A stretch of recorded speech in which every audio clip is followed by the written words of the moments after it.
We live in a challenging world. The way we travel, the way we work, everything is going to change in the decades to come.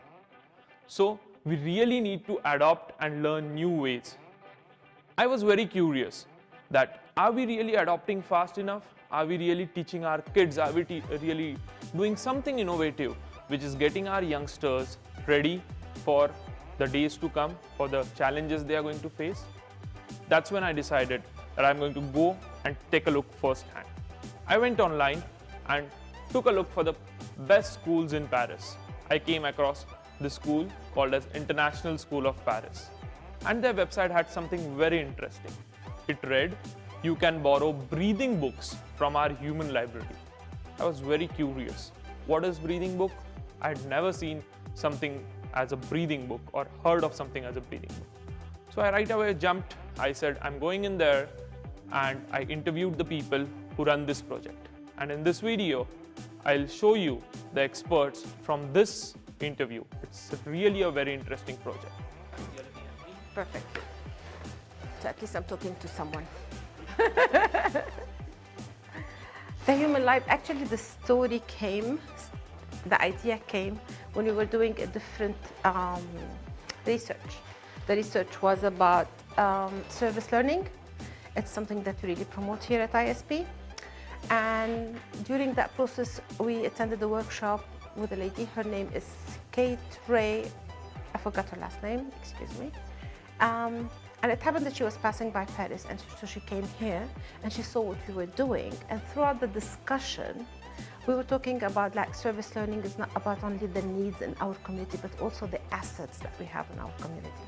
And this is when the idea came that we are a very rich school in assets, and our assets are the people that we have here. People, and what we mean the people are the students, teachers, and parents. And because these parents, they come from all over the world, they have experiences from all over the world. So you have architects who've been in different parts of the world, so they bring in their area of expertise. So this is where the idea came. Creating a platform where we're going to collect and catalog these human books. Now students are using it. Grade 10 used it for their personal projects. Grade 5 who are now inquiring into their own PYP exhibition topics. They're contacting human books. So we try to meet with grade 5 students in a kind of a cafe, a research cafe, where these human books came and they shared their expertise of how to write survey questions with grade 5.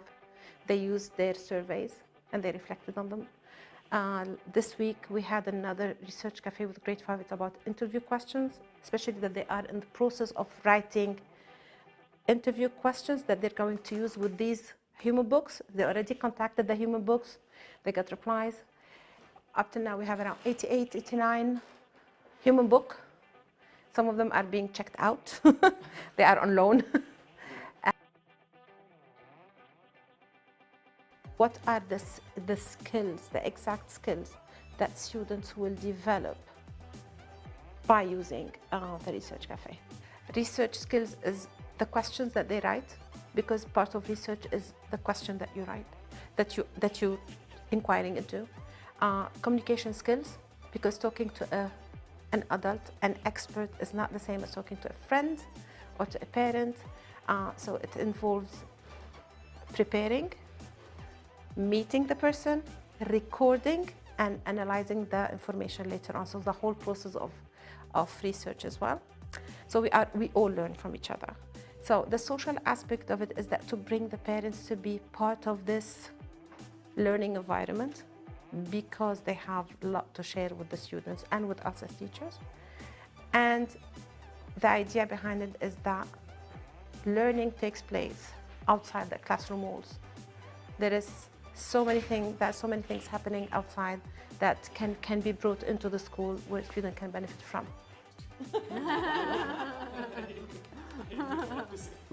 We've used it quite a bit with the grade 5 students, but a lot of it's been me having to push them and say, let's go look at the human library. So most of it's been through email contact, Well, for now, we've got one girl who's working, she wants to do a project about architecture, so she's contacted an architect who has sent her some ideas, and then the student has written her back as a result of hearing the ideas. So they've started a little back and forth, back and forth. Some of the other ones, it's been more like, will you answer these questions? The human book has answered the questions, and the student has said, thank you very much, and used that as kind of a catapult. I see this human library growing, and instead of having 85 human books, we're going to have hundreds of human books. Because it's an easier, it's not an easier, it's a more realistic perspective of what's happening around the world. Like, you're not checking, you're not learning about architecture in a book, you're learning about that specific aspect in building whatever you want to build from an expert, like with practical issues, with personal experience, with real problems that can be on site, and then that architect has to solve. So it's very authentic. It's not theoretical, it's very practical. So I think that is the aspect that will be added. If I want to know about pollution in Delhi, I can actually contact a human book in Delhi and say, what is your life like on a day-to-day basis? And that for the kids, hopefully, is really powerful, more powerful than an encyclopedia or a website that says. Stories about the example, how it's used, and I'm going to link it to what you said about we learn from our mistakes. Sometimes we check out the book from the library and it's not the right book. Sometimes we contact a human book and it's not the right human book. And this is how we learn. One child who his exhibition is about sports and the equality, and so he checked the human library and he found two people who are expert in sport, who they went to various competitions in different types of sports. But then throughout, so he sent emails, but then throughout the exhibition, his focus, like he had the shift in his focus. So he realized that, oh, that's not the human book, that's not what I want. So he sent an email to that human book saying, okay, thank you for, I highly appreciate the fact that you wanted to help me, but for the moment, I don't need your help. Okay, so it's a way also, that's what I said before, that it's a way to communicate with adults and experts, how to write an email, how to be polite, how to say no, thank you, okay, and not be intimidated by an expert. So that was it. In a time when libraries are really shifting and going towards e-books, digitalization, there is this one library which is moving and saying, okay, we need human books.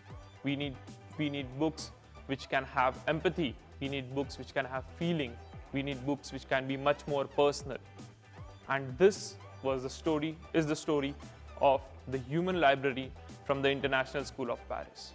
I'm going to study this school in a lot of more videos to come, and I'm going to share across all the interesting things that I learned from this school. So stay tuned.